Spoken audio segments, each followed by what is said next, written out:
Bismillahirrahmanirrahim. Alhamdulillahi Rabbil Alamin. Wal aqibatu lil muttaqin.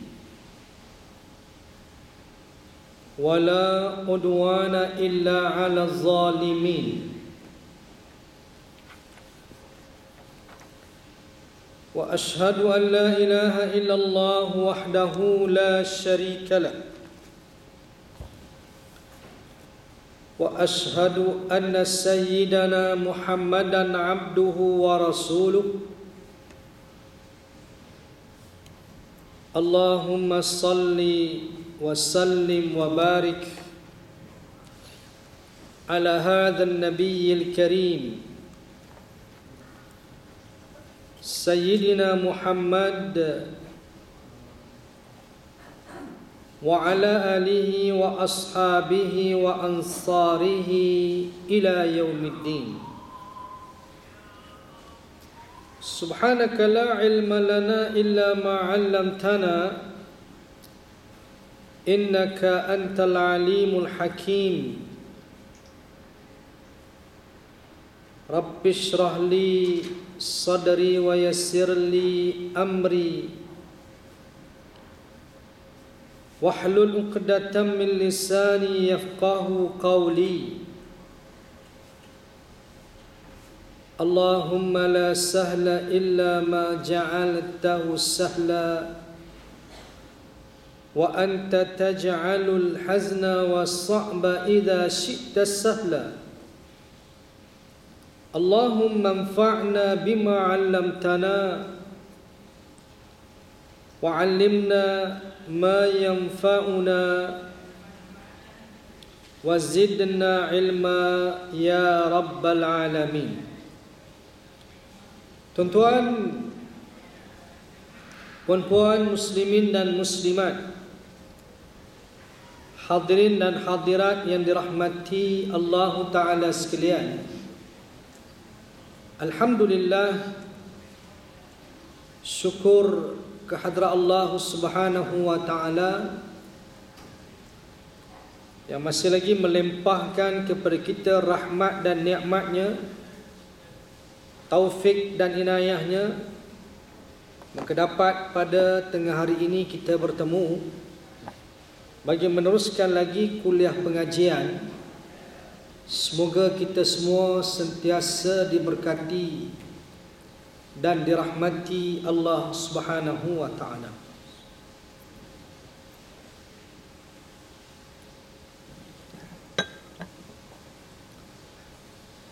InsyaAllah pada kali ini kita nak menyambung dalam tajuk hukum meninggalkan sembahyang,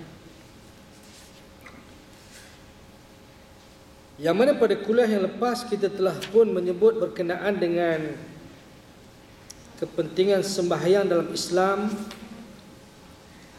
dan juga hukum meninggalkan sembahyang. Iaitu secara umumnya dibahagikan kepada dua golongan. Yang pertama, orang yang meninggalkan sembahyang kerana berkeyakinan ia tidak wajib atau kerana memandang rendah kepada perintahnya. Orang ini dianggap sebagai murtad, yakni terkeluar daripada Islam. Ini kerana orang ini telah menolak asas agama. Itu hukum yang pertama. Maknanya terkeluar daripada Islam bila meninggalkan sembahyang kerana berkeyakinan ia tidak wajib lagi untuk dilaksanakan. Dan yang keduanya, orang yang meninggalkan sembahyang tetapi masih yakin ia adalah wajib, cuma sembahyang ini ditinggalkan kerana malas atau sebagainya. Orang Islam ini dianggap telah melakukan kesalahan besar dan sekiranya dia masih meninggalkannya, ia wajib dikenakan hukuman. Yakni yang kedua ini ialah mereka yang meninggalkan salat kerana malas, melakukan dosa besar, dan sekiranya mereka terus meninggalkan salat kerana malas, mereka boleh dikenakan hukuman. Adapun yang pertama tadi disebabkan meninggalkan solat kerana berkeyakinan bahawa sembahyang itu tidak wajib lagi, maka diminta untuk dia bertaubat setelah mana dia murtad. Hukum yang macam orang kena orang yang murtad lah, kita bincang dulu kan. Maknanya diminta untuk bertaubat, diberikan penjelasan, penerangan kepada dia, dan sekiranya dia enggan juga untuk bertaubat, barulah dikenakan hukuman bunuh kan. Orang yang murtad dikenakan hukum bunuh, berdasarkan hadis man baddala dinahu faqtuluh, sesiapa yang menukar gantikan agamanya, maka hendaklah kamu membunuhnya. Baik. Okey. Setelah diminta bertaubat dan masih engkar, orang yang meninggalkan sembahyang akan dihukum mati dengan cara dipenggal lehernya dengan pedang. Itu hukuman pancung, hukuman yang terbaik, yang tidak menyeksakan orang yang dibunuh, berbanding dengan hukuman tembak ke, gantung ke. Itu agak begitu menyeksakan dan menyebabkan dia, maknanya kematian itu agak memakan masa yang beberapa minit untuk dia meninggal dulu. Tapi kalau hukuman pancung ni hanya beberapa saat saja, tak sampai 10 saat mati. Yalah kan, pancung maknanya mati terus, tak dan rasa sakit, tak menyeksakan. Tapi kalau tembak pun belum tentu dia terus mati, tidak. Apatah lagi gantung sampai mati, lagi memakan masa beberapa minit untuk dia mati, maknanya menyeksakan tuan-tuan. Itu sebab tuan-tuan, dalam Islam konteks bila kita menyembelih, maka gunakan pisau yang tajam, agar binatang yang disembelih itu dia tidak merasa sakit bila disembelih. Itu sebab tuan-tuan, kenapa lembu meronta ketika disembelih? Kerana satunya sebab pisau tu tumpul, dia rasa sakit bila disembelih tu. Tapi kalau guna pisau yang tajam, satunya cepat, dia yalah pisau tajam tu dia kira dia cepatlah, dia tak perlu nak gunakan tenaga kan. Maknanya sekali dua kita tarik, dah putus urat marih dia kan. Makna kata dia cepat untuk mati dan dia tak meronta. Yang kita nampak meronta tu pasal apa? Pisau tu tumpul. Yang satu, yang kedua mungkin sebab kalaupun pisau tajam, bila menyembelih tu, orang yang menyembelih tu dia kena sembelih dengan cepat. Jangan dia duduk kan slowly kan, slow ya kan. Slow tu dia lambat tu dia rasa sakit lah. Tapi kalau dia tarik, sekali tarik kan, maknanya dia tak sempat rasa sakit dan dia tak dapat meronta. Tu kaedahnya. Kemudian yang keduanya, saya nampak sembelih lembu ni pun salahnya bila kita duk pakat pegang dia, duk tindih dia, sakit dia. Tu yang dia meronta tu. Tak perlu untuk nak menindih lembu, tak payah. Tak payah tuan-tuan. Tuan-tuan tengok saya sembelih, tak payah pegang. Saya buat dekat Sarawak baru ni, pelik kan. Saya baru tengok, baru kali pertama saya tengok macam ni punya cara menyembelih, tak perlu dipegang. Mereka pakai nak pegang tau. Pakai nak pegang lembu, saya kata tak payah pegang, pergi jauh kan. Cuma ikat kaki depan, ikat kaki belakang, cukup kan. Pegang kepala seorang ke ataupun tak payah pegang, tak apa, sembelih jalan, tak payah pegang tuan-tuan. Saya tu nampak yang duk sembelih-sembelih yang diviralkan dalam FB, dalam WhatsApp, semua pakai pegang lembu. Tu lembu tu rasa takut. Tahu tak? Dia pun rasa takut. Dia tengok orang ramai duk pegang dia, tuan-tuan, duk tindih dia. Dia rasa takut, satu stres lembu tu kan. Tu yang dia meronta tu. Cuba tak payah pegang Tapi kena ikat kaki dulu lah. Kena ikat lah kaki yang tak ikat pula. Kan? Ikat kaki depan sebelah, ikat kaki belakang sebelah, cukup dah tuan-tuan. Sebelah kaki pun dah cukup diikat. Tarik belah sana seorang, tarik belah sana seorang. Ataupun ikat di tiang sana seorang, ikat di tiang situ, biar pi lah. Kan? Mari sembelih kepala dia habis. Dia tak boleh bergerak dah. Tu kaedah dia. Kena belajar lah. Kan? Yang kita duk pakai kaedah menyembelih ni kaedah tradisi. Orang tua-tua kita buat. Kan? Tradisi tuan-tuan. Ada kaedah yang lebih baik. Itu kena belajar kursus penyembelihan. Kan? Kemudian satu lagi yang menumbang tu pun satu hal juga. Dia tengok lembu tu macam musuh dia. Kan? Jangan gitu. Kena perlahan-lahan. Kan? Perlahan-lahan. Jangan duk macam musuh. Oi, macam nak serang lembu. Kan? Tu dia pakat tindih, pakat tu. Luka habis lembu. Ni yang tak jadi tu. Tak jadi tuan-tuan.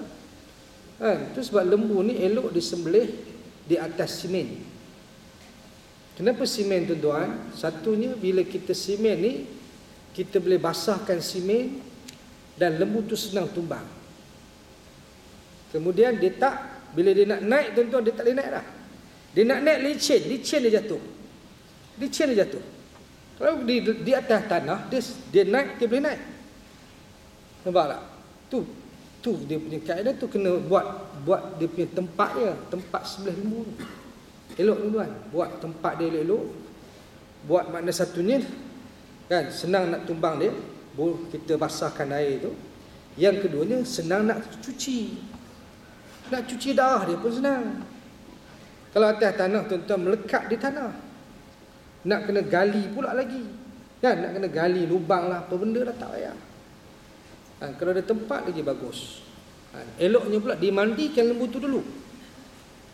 Kenapa mandi tuan-tuan? Supaya dia bersih satu. Yang kedua dia sejuk. Dia tak hot. Dia tak marah. Nampak tak? Itu kaedah tu kena belajar. Kita kena cara tu. Itu sebab Islam ni tuan-tuan, Nabi sebut apa? Innallaha katabal ihsana likulli syai'. Sesungguhnya Allah Ta'ala menetapkan ihsan kepada setiap perkara. Kita bila nak buat sesuatu benda ni tuan-tuan, buat dengan yang terbaik. Islam suruh begitu. Yang terbaik. Islam ni dia nak tengok yang kualiti. Dia bukan remeh. Islam tuan-tuan, dia bukan remehnya. Dia bukan cincai-cincai tau. Islam ni dia bukan cincai. Islam ni dia melihat kepada kualiti, piawaian. Tu Islam. Islam bukan suatu benda hak yang remeh-remeh, tidak. Bukan remeh. Nak sembelih kata Nabi, idza qataltum fa asnul qitlah wa idza dhabhtum fa ahsinu dhibha. Bila kamu nak sembelih, bila kamu nak bunuh dengan cara yang baik. Dan bila kamu nak menyembelih, sembelih dengan cara yang baik dan gunakan pisau yang tajam. Islam ajar begitu. Itu sebab tuan-tuan, bunuh cicak, sekali bunuh dia mati, dapat pahala penuh. Kita bunuh sekali tak mati, kena bunuh kali kedua baru kita pukul dia kali kedua baru dia mati, dapat 50% saja pahala. Separuh pahala. Kemudian kita bunuh kali kedua, dia tak mati lagi. Bunuh kali ketiga, dapat pula separuh daripada 50% tadi. Sebab Islam suruh bunuh tu, bunuh sekali. Itu yang terbaik supaya cicak tu tak terseksa. Nampak? Bunuh cicak dapat pahala. Tapi kaedahnya juga bunuh betul-betul. Pukul kuat-kuat sekaligus, mati. Dia tak terseksa. Walaupun dia disuruh bunuh cicak tu. Nampak? Islam dengan haiwan pun ada ihsan tuan-tuan. Ini Islam. Itu sebab kita duk tengok hari ni yang masalah akhir zaman hari ni, orang dah tak ada kasihan belas sesama manusia. Bukan setakat sesama orang dewasa, bahkan kepada kanak-kanak pun dah tak ada rasa belas kasihan. Penderaan kepada anak sendiri. Anak sendiri pun didera. Bukan setakat anak sendiri tuan-tuan. Kita anak orang pun kita rasa belas kasihan. Itu sifat rahmah tuan-tuan. Dah hilang daripada orang manusia hari ini. Perangai lebih daripada binatang lagi. Kan? Haiwan pun kita tengok dia dengan sama-sama dia, anak dia ada rasa belas kasihan. Itu haiwan. Hari ni tengoklah. Kan, tengok berlaku apa yang berlaku hari ni, peperangan di sana sini. Di Syria, berapa tahun dah? 5 tahun dah Syria. Kan, bunuh berapa ratus ribu dah yang dibunuh dalam peperangan, tuan-tuan. Yang kanak-kanak kecil termasuk. Hari itu dia orang bagi makan, apa tu dia orang buat apa tu, senjata kimia. Kan, mati. Ni sesama Islam dah tak ada rasa belas kasihan. Tu yang Nabi kata, man la yarham la yurham. Sesiapa yang tidak mengasihi, dia tidak akan dikasihi. Di dunia ialah dia tak kasih kepada orang, esok di akhirat esok Allah akan dera dia lah, siksa dia, sebab dia tak ada rasa kasih sayang dengan sesama manusia. Dibunuh kanak-kanak, wanita, orang tua yang tak berdosa. Macam Yahudi lah. Kan? Kita ingat Yahudi tu jahat, rupanya ni kan, Bashar dan anak-anak buah dia, tentera-tentera dia pun jahat macam Yahudi juga. Kan? Jahat dia ni, aduh. Kan? Tak ada belas kasihan. Tak ada dah. Bahkan kita nampak hari ni pun tengok negara-negara umat Islam yang kaya tak bantu negara umat Islam yang miskin, pun tak ada belas kasihan dah. Kan, semalam saya dengar satu daripada Radio Al-Kim, kan, 5 negara umat Islam yang tidak menerima pelarian daripada Syria: Arab Saudi, Kuwait, Bahrain, Qatar, Emirat. Ni buah-buah negara yang kaya, tuan-tuan, tidak menerima pelarian dari Syria. Yang terima, tengoklah kan, yang terima, kita nampak negara-negara bukan Islam pula terima pelarian daripada orang Islam, tuan-tuan. Mana sifat rahmah kasih sayang dah tak ada dah. Kaya dia orang, tuan-tuan. Kaya. Tengoklah dia pemakan macam mana. Kan, kita tengok video dia orang viral, video tu kan, makan tu dia kambing, unta, nasi penuh talamu, tuan-tuan, tak habis. Dia orang ni makan tak habis, tuan-tuan. Dia pun macam tu. Saya tahu, saya ada saudara saya dekat Mekah, kadang-kadang yang bukan setakat Arab macam tu, bahkan orang Melayu yang duduk di negara Arab pun terperikut perangai dia pun. Kan, orang Melayu yang duduk lama di negara Arab pun, tuan-tuan, terikut juga perangai Arab pun.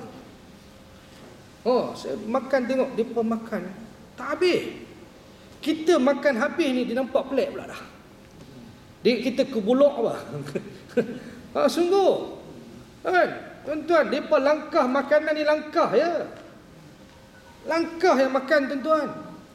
Dia orang mana ada hormat dengan makan ni. Saya tengok orang Melayu kita. Tapi ialah dia orang Arab, cuma cakap Arab lah, dia tak pernah cakap Melayu dah. Duduk sana, tuan-tuan. Dia memang maknanya warga negara sana lah. Saya ada sepupu dekat negara Arab. Kan, kalau biasa pergi, tapi sepupu pun dah hak yang tinggal, hak yang sepupu pun dah tua dah. Anak-anak dia semua tak erti cakap Melayu. Tuan-tuan, tak erti cakap Melayu, cakap Arab lah. Tapi perangai sebiji macam Arab oh. Perangai macam Arab, tuan-tuan, walaupun bangsa tak mengaku Melayu pula tu. Tuan-tuan, tak mengaku Melayu. Aduh, depa ni tak ingat dah. Dia sombong satu macam tu. Makna kalau dah habis, makna mak dia ni dah meninggal, esok dah tak kenal dah kita dah. Depa ni jenis begitu. Yalah, pasal duit banyak, depa duduk sana kaya raya, tuan-tuan. Gaji besar. Gaji driver saja berapa ribu. Driver saja. Tu yang cop pasport kita tu dia ada driver tau. Driver ada, tukang kebun pun ada. Orang gaji pun ada. Tu sebab dia tengok muka kita, muka Melayu. Ini muka orang gaji dia. Kan? Ni muka driver dia kata ni. Tu dia tak layan kita tu. Nampak tak? Lagi-lagi pula duit kita jatuh pula lah ni. Lagi. lagi teruk kita. Nampak kaya je. Nak cerita ke? Jadi begitulah kedudukan, nampak kan? Kasihan belas dah hilang. Ini 5 negara tuan-tuan. Negara yang kaya ni. Kan? Arab Saudi, Kuwait, Bahrain betul Qatar dengan Emirates. Kan? 5 buah negara ni tidak menerima pelarian Syria. Bayangkan. Tengok. Sesama Islam. Yang Nabi sebut apa? Man lam yahtamma bi amrin muslimin falaysa minhum. Sesiapa yang tidak mempedulikan urusan umat Islam, dia bukan di kalangan mereka. Nabi tak mengaku dia orang Islam. Sifat orang Islam ni tuan-tuan, dia prihatin dengan sesama Islam. Dia ada kasihan belas sesama Islam. Bukan setakat sesama Islam tuan-tuan. Kita diajar dengan manusia sekalipun, bukan Islam sekalipun. Kalau dia seorang yang tertindas, kita kena tolong dia, walaupun dia bukan Islam. Haiwan begitu juga. Kan? Haiwan tuan-tuan, kita kena ada belas kasihan dengan binatang, haiwan. Itu sebab Islam ajar. Kan? Tuan-tuan, kita hari ni tengok dia sembelih depan kawan tu. Tak boleh tu. Makruh kan? Sembelih depan lembu lain. Lembu tu tengok ya kan, kawan dia kena sembelih, aku pula nak kena lepas lembu lain. Nampak tak? Islam ajar tuan-tuan, jangan sembelih depan lembu, jangan asah pisau depan lembu. Nabi sebab apa? Siapa yang buat kerja asah pisau lembu ni, depan lembu, makna dia telah membunuh binatang sebelum dia dibunuh. Maknanya dia membunuh beberapa kali, bunuh binatang tu, patut sekali dia bunuh. Dengan sebab dia nampak pisau tu dia asah depan dia, dia rasa dia terbunuh dah. Nampak tak? Islam ajar begitu sekali, jangan asah pisau depan dia. Jangan sembelih kawan dia depan dia. Kena asingkan. Tu kata kena ada tempat elok-elok sikit. Kawasan tu kena ada tuan-tuan. Bila ada kawasan tu, itu lagi bagus. Boleh buat benda tu, kena buat lah kan. Kita bukan setakat kita guna untuk korban setahun sekali kan. Bahkan kadang-kadang kita nak buat kenduri kendara, kita kena guna juga kan. Buat tempat tu berapa ya, rasa dalam 10-20 ribu habis kot, cukup kot kan. Tempat tu selesa sikit, bagus kan. Dia ada dia punya tempat elok-elok tu, itu bagus sekali, kena ada tempat dia kan. Nampak Islam itu. Tapi saya nampak hari ni kena ada kursus lah. Penyembelihan ni kena buat kursus tuan-tuan. Saya mencadangkan supaya dijemput tu owner Menater tu, restoran Menater tu kan, Tuan Haji Mustafa tu. Saya penjemput dia. Masjid saya di Aran Manzara tu, jemput dia untuk bagi kursus penyembelihan. Dan dia marah sungguh. Cara yang dibuat hari ni tuan, dia cukup marah. Dia kata ni zalim, kata dia. Zalim. Kita nak makan daging dia, tiba-tiba kita buat lebih kurang dengan dia. Dia marah sungguh. Dia kata, yalah, dia kata sebelah tak payah pegang. Saya pun, kok mana tak payah pegang ni? Rupanya betul. Tuan-tuan, kita ingat dia buat apa, ingat kok dia saja melawak je kan. Sembelih tak payah pegang, rupanya memang tak payah pegang pun. Sungguh tuan-tuan. Dia boleh teori, dia boleh bagi teori, kemudian dia boleh bagi praktikal. Dan dia memang dia pakar potong daging kan, master butcher kan. Dia memang Menater ni bagus untuk panggil lah dia. Dia pakar potong daging pun satu. Dia daging dia tak ada urat. Untuk makan daging kan, kalau kita makan lamb chop kat kedai-kedai lain tu, dia liat kan, tapi kedai dia memang lembut daging dia, lembut sungguh. Sebab dia ada cara potong daging tu, kena ada cara dia. Dia melapah tu sekejap je kan. Dia tunjuk kita melapah tu, kita tak boleh buat lah. Maknanya nampak macam dia buat tu, dia expert lah. Tapi dia melapah daging tu memang cepat lah. Cepat tuan. Dia sembelih, lapah, dia potong daging, memang kerja dia lah. Tu kira bidang dia tuan-tuan. Dan memang sembelih tak perlu dipegang lembu tu. Yang tu kita nak tengok tu. Cara kaedah tu kena ada. Ini duk pakat tindih 10 orang. Kan, meronta-ronta dia. Sakit tuan-tuan. Tuan-tuan tindih tu dia meronta tu. Jangan tindih. Bila ditindih, dia pegang tu, dia ramai-ramai, dia pun stres, dia takut tuan-tuan. Tak payah. Kan? Tak payah duk letak betul letak kayu pula, Allah, kayu letak pula, Allah. Ni semua zalim tuan-tuan, berdosa berdosa tu. Kita nak sembelih tu dapat pahala, rupanya kerja kita buat tu boleh berdosa. Sebab apa? Menzalimi lembu tu. Nampak tak? Kena tahu cara tu, kena belajar. Dia bila tak belajar ni tuan-tuan, apa yang mudah jadi susah. Dia semua ada tuan-tuan, kaedah semua ada. Yang penting belajar. Tak belajar memang tak bolehnya lah. Saya dulu sebelum saya merawat orang sakit, tengok orang kena rasuk, tengok je lah, tak boleh buat apa. Tak boleh buat apa. Kita pun takut pula dia. Tak tinggal. Tapi bila kita dah belajar, ada kaedah. Pegang macam mana, picit kok mana, baca apa, dia ada kaedah dia. Pasal belajar tuan-tuan. Tu kena belajar. Itulah kita kehilangan besar. Sebab pakar perubatan Islam dah kembali ke rahmatullah. Nampak gayanya kan, Ustaz Arundin banyak ilmu-ilmu yang disampaikan. Setahun dia mengajar tuan-tuan. Di Darul Shifa tu dia mengajar setiap hari Isnin, daripada start maghrib sampai pukul 11. Lepas maghrib baca Yasin, zikir sampai Isyak. Lepas Isyak pukul 9 sampai pukul 11, 2 jam straight dia mengajar. Memang kuatlah tuan-tuan, dia memang semangat mengajar ni. Bila dia mengajar dia semangat sampai pukul 11 tuan. Kiralah daripada maghrib sampai pukul 11. Makan tidak, nak makan sebelum tu lah. Nak makan sebelum maghrib kan, kita tak lapak lah kan. Dia straight dia mengajar. Memang itu setahun tuan-tuan. Banyak ilmu-ilmu yang disampaikan. Sama ada perubatan Islam pun dia, perubatan Melayu pun dia juga. Dia ada juga ilmu-ilmu perubatan Melayu yang diambil, yang ianya tidak bercanggah dengan Islam. Sama juga perubatan moden ini sebenarnya itu juga perubatan yang diterima oleh Islam. Selagi mana dia tak bercanggah, diterima, Islam terima. Pun dikira sebagai suatu perubatan yang kita boleh amalkan.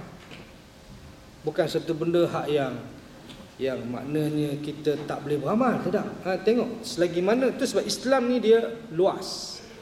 Kan? Selagi mana tidak ada yang mengharamkan, maka hukumnya harus, tu kaedah dia. Malam al aslu fil asya' ibahah malam yarid dalil ala tahrimiha. Setiap sesuatu asal pada sesuatu itu ianya harus. Selagi tidak ada dalil yang mengharamkannya, maka hukumnya harus. Melainkan kalau ada dalil kata haram, haram. Macam juga adat. Adat tuan-tuan diterima oleh syarak. Selagi mana dia tidak bercanggah dengan syariat, adat itu diterima. Itu kaedah dia. Islam ni tuan-tuan dia luas. Konsep dia banyak yang halal daripada yang haram. Banyak yang boleh daripada yang tak boleh. Kan? Tapi yang kita katakan hak haram juga dia cari. Kan? Hak tak boleh juga yang dia nak buat. Nampak? Minuman arak tuan-tuan. Haram arak kan? Minuman lain banyak lagi. Kan? Minuman buah-buahan, kopi macam-macam kopi ada. Kan? Kopi kan? Kopi jantan, kopi janda semua ada. Kan? Macam kopi teh, hak tu dia pun tak minum. Dia minum arak juga. Heran kita sungguh. Halal banyak lagi. Kan? Hak arak juga yang dicari. Tu yang pelik tu. Tahu tak? Kan? Itu sebab Islam ni tuan-tuan, nak sebutnya semua ada dia punya. Kita katakan Islam ni dia lengkap, dan makna kata ada belaka. Hiburan ada hiburan Islam. Perubatan ada perubatan Islam. Ekonomi Islam, politik Islam, pendidikan Islam. Sebut apa? Sukan ada cara Islam tuan-tuan.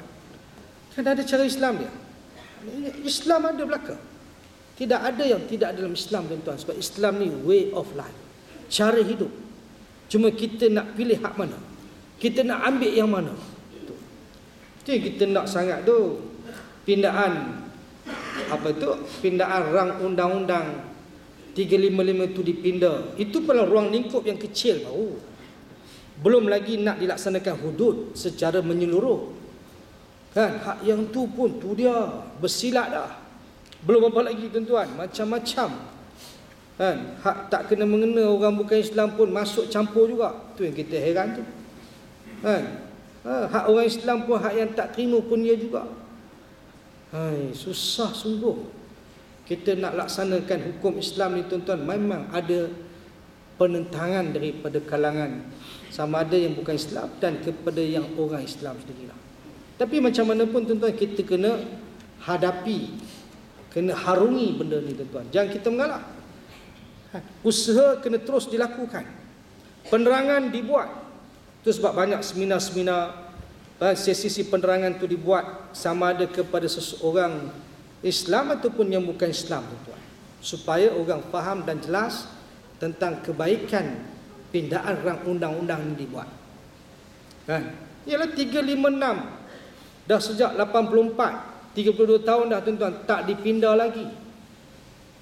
Suatu ruang lingkup, apa tu, satu makna kita makna kecil sungguh bidang kuasa mahkamah syariah. 3 tahun penjara, 5,000 ringgit dendam sebatang rotan.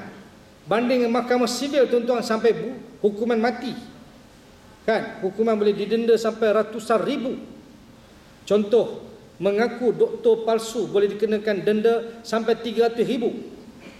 Tetapi mengaku Nabi palsu hanya boleh dikenakan denda 5,000 ringgit je. Mana lebih bahaya? Mengaku doktor palsu ke Nabi palsu? Nabi palsu tapi kena 5,000 Hak yang tu kena 300 ribu. Menari tiang hanya dikenakan denda 25 ringgit je tuan-tuan. 25 ringgit mana tiap-tiap malam boleh menari. Iyalah, dia punya income pun berapa. Setiap malam dia menari. Tuan-tuan tahu berapa income penari tiang? Ada tahu? Tak tahu. Tak ambil tahu. Itu ialah hak yang majikan dia bagi, lagi tips dia, lagi tips lagi, orang bagi tips lagi. 1,000 ada satu malam tu. Kan, yang main-main je. Kan? Dia 25 ringgit je. Ada setiap malam dia bagi 25 ringgit kat mahkamah syariah. Apalah 25 ringgit. Kan, tak kena gaya sungguh. Jadi kita nak supaya ianya dipindah, diberikan ruang kepada negeri untuk negeri membuat keputusan apa yang selayaknya untuk dikenakan hukuman, khasnya kepada persetubuhan di luar nikah, kemudian qazaf, tuduh zina, dan juga minum arak. Itu yang ada dalam enactment mahkamah syariah. Mencuri merompak itu mahkamah sivil, belum dapat kita laksanakan lagi lah. Kalau ikut perlembagaan ni, kena pindah pula perlembagaan. Kita nak pindah akta ni dulu, supaya hukuman yang berkait dengan persetubuhan di luar nikah dapat kita laksanakan 100 sebat rotan. Bahkan sebenarnya sebatan dalam Islam pun bukan macam yang ada di penjara lah ni. Itu orang tak faham tuan-tuan. Walaupun sekali dalam penjara tu mencabut kulit, koyak tuan-tuan, melecak. Melecak apa? Kan? Melecak. Ni keluar ni. Merah ni. Tuan-tuan, sekali ya. Tapi 100 kali dalam Islam tak sampai begitu. Maknanya tidak luka, tidak cedera. Sakit ada. Sakit mesti ada je kan, tak sakit kot. Sakit ada tapi tak sampai luka dan cedera. Walaupun bunyi 100 kali, tak dia 100 kali pun tak di satu tempat. Di tempat-tempat yang berasingan. Nampak tak? Kan kita tahu, kita dah belajar dulu, maknanya orang yang menyebat tu tidak mengangkat alat penyebat lebih daripada kepala. Tidak menampakkan ketiak. Maknanya sebatan tu tak sampai sakit sangat, tak kuat sangat. Kuat ada, maknanya sakit tu ada, tapi tak sampai luka dan cedera. Kita tak belajar, kita tak tahu. Satu sebat didera ni, kata dia, ni mati tuan-tuan. Tak macam tu. Macam dalam filem Sumpah Semerah Padi tu tak betul. Kan, P. Ramlee kena sebat dengan Tok Penghulu tu kan. Dia sebat sungguh. Tapi P. Ramlee hidup lagi pasal hero, dia hidup lagi lah. Mana boleh mati kan. Yang tu tak kena. Tu Tok Penghulu tu tak betul. Mungkin P. Ramlee pun dia tak belajar dalam bab sebat itu. Tapi hudud dia tahu ada. Kan. Gitu tuan, sebab itu tak. Itu kita katakan Islam ni dia ada dia punya rahmat, kasih sayang dia ada. Kan? Kemudian minum arak 40 kali. Kan? Kalau qazaf 80 kali. Tapi tak sampai cedera lah. Itu kita kena faham. Dan bersifat ni maknanya dia bersifat mencegah, mendidik dan memberi pengajaran kepada orang ramai. Dan yang mendidik, mencegah tu siapa dia? Allah Subhanahu Wa Taala. Itu kita kena faham. Ni dikatakan hukum Islam ni hukum yang ada roh, ada hubung kait dengan Allah Subhanahu Wa Taala. Ini kita kena pegang, kita kena beriman, insya-Allah. Saya rasa itulah setakat dapat disampaikan, dan kita belum sudah lagi untuk menghuraikan tentang hukuman bagi kesan meninggalkan solat ini. Kita akan sambung lagi lah pada kuliah kita akan datang, insya-Allah. Cuma saya nak war-warkan, itu di belakang sana ada wakaf Al-Quran untuk diwakafkan ke Sabah, Sarawak dan juga Selatan Thailand. Kemudian di luar juga ada perfume, kaf perfume untuk kenderaan, untuk dan untuk badan boleh juga sekaligus. Di luar sanalah tuan yang dah pernah pakai boleh terus pakai lagi lah. Kemudian yang akhir sekali ialah mohon sumbangan derma untuk misi dakwah bersama dengan Dr. Fazil Rahman ke Sarawak, insyaAllah pada awal November ini. Dan insyaAllah yang akan bersama-sama dalam rombongan ini ialah saya sendiri dan Ustaz Halim Din, Ustaz Zamani dan Ustaz Fadli lah. Bukan Fadli yang meninggal, satu Fadli, Ustaz Fadli satu lagi yang Pahang. InsyaAllah kita akan mengadakan program dakwah ini dan aktiviti-aktiviti yang kita akan jalankan dan memerlukan kebersumbangan daripada tuan-tuan, insyaAllah. Mudah-mudahan Allah Ta'ala gantikan apa yang disampaikan, disumbangkan berdasarkan firman Allah Ta'ala, wa ma anfaqtum min syai'in fa huwa yukhlifuh. Apa-apa yang kamu sumbangkan Allah akan ganti, insyaAllah. Wallahu a'lam. Aqulu qawli hadha wa astaghfirullah li wa lakum. Wassalamu alaikum warahmatullahi wabarakatuh.